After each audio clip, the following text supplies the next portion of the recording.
So in today's English listening exercise video, we're on the topic of smartphones. So we're going to listen to somebody talking about using smartphones for about 30 seconds. Then we're going to review everything that they said and check that we understand everything. There's some expressions that you may not know, so let's take a look. Just to warm up, what does the speaker say? Does he say, they'll be out, there's me out, or hear me out? Take a listen and try not to look at the subtitles. Everyone nowadays uses their phones way too much. I know I'm not one to talk, but I'm better than I used to be. Still not perfect by any stretch. I get these weekly usage reports and it helped me see which apps I was using for too long. I was just doom scrolling, probably without even realising half the time. So then I got this other app.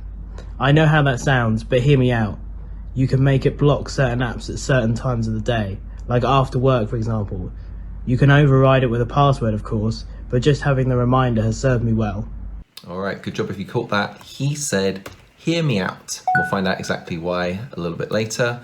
These are also the questions that we'll go through at the end after we break down everything that was said. Pause now if you want to take a quick look. Maybe you could answer some of them right away. Who knows? And this is the review speech, so let's get started. He said, everyone nowadays uses their phones way too much.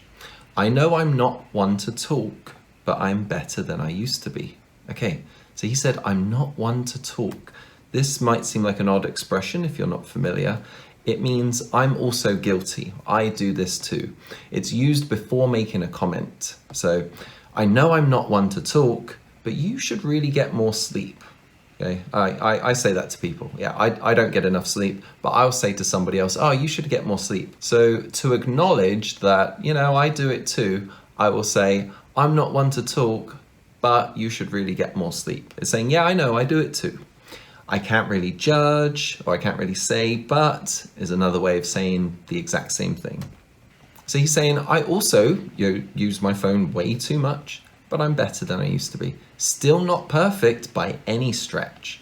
So by any stretch means making clear that something is not true. It's short for by any stretch of the imagination. You might hear that full phrase. He's not good at talking to people by any stretch. It's definitely not true. It's just a way of strengthening what you're saying.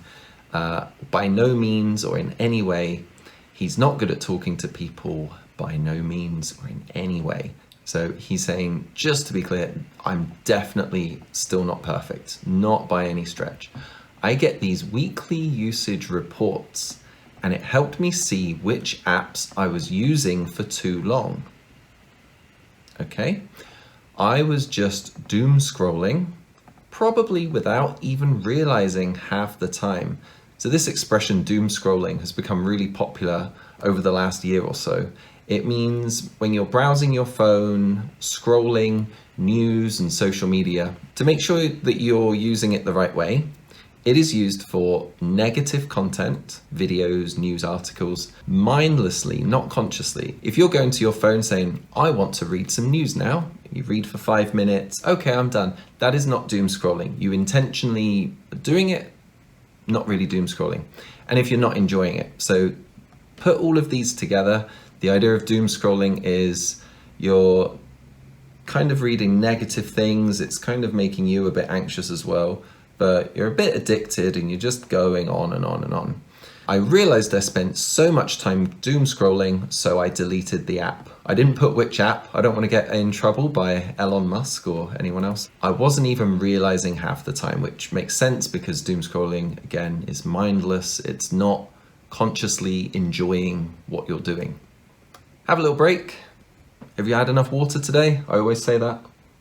Second page. So then I got this other app. I know how that sounds, but hear me out. So he's talking about using your phone too much. So that kind of sounds bad, right? It's like, well, hold on. You're just talking about using your phone too much. Now you're talking about a new app on your phone. So then he says, hear me out. So hear me out means, let me explain. It sounds bad. Maybe it doesn't make sense yet, but let me explain. I know this looks bad, but before you leave me forever, hear me out. Oh dear, that relationship is in trouble. No idea what they did. You can also say, bear with me. So bear with me, let me explain. So now he goes on to explain. you can make it block certain apps at certain times of the day. At certain times of the day. No, I thought that was the end of the sentence. Like after work, for example, okay? You can override it with a password, of course. By the way, overriding something is to cancel it if you've got the authority. So if someone's telling you no, you say, actually, no.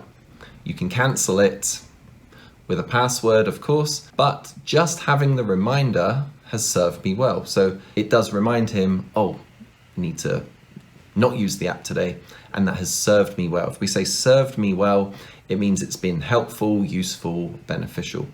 We can use this in two different ways. We can say a thing has served someone well. This suitcase has served me well for over 10 years. That's kind of straightforward. With an action or decision, listening to customer feedback has served us well. So maybe now we have better customer satisfaction, or we know what product to make next. It's done us very well by doing that. Okay, so being reminded that the app is blocked has served him well, has been useful to him. Let's go back to these questions now. So, does the speaker want to keep using his phone less? Well, he didn't say that he wanted to stop.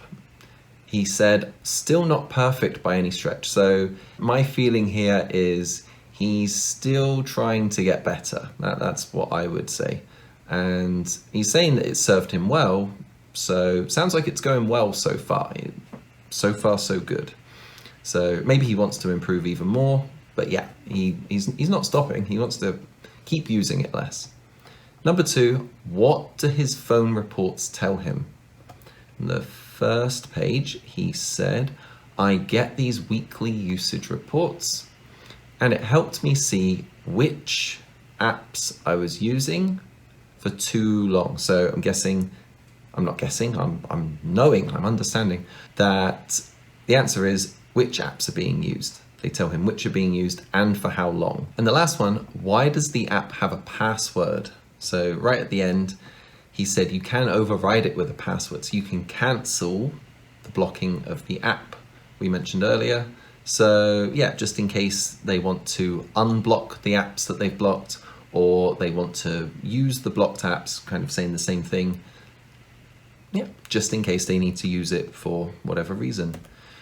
This lesson may have made you a little bit worried of how much you're using your phone. And can I just say, don't worry, you can use your phone more. You can use it more right now.